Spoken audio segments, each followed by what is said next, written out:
طيب هي البنوتة الجميلة عندها 11 سنة، عندها إكزيما وعندها حمى البحر المتوسط. أول حاجة ألف سلام عليها.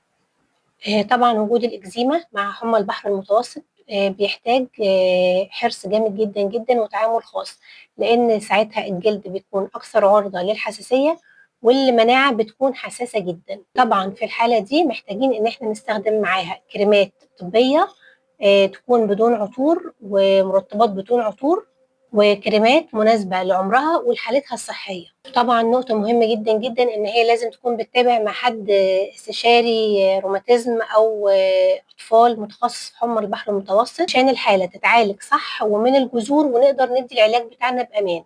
لو أنت عايزة دليل عملي للمرطبات المناسبة للأطفال بالأسماء التجارية خاصة بحالتها اللي هي يكون عندها جلد حساس والمناعة عندها حمى البحر المتوسط، ابعتيلي في الكومنت وانا هجهزهولك واعمله.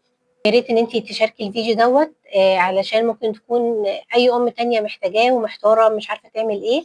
ومش هقولك طبعا انت تعملي فولو وشير للفيديو على الستوري عندك علشان يوصل لاكبر عدد من الامهات اللي هم مش عارفين يعملوا ايه مع اولادهم اللي ممكن يكونوا زي حالتك كده.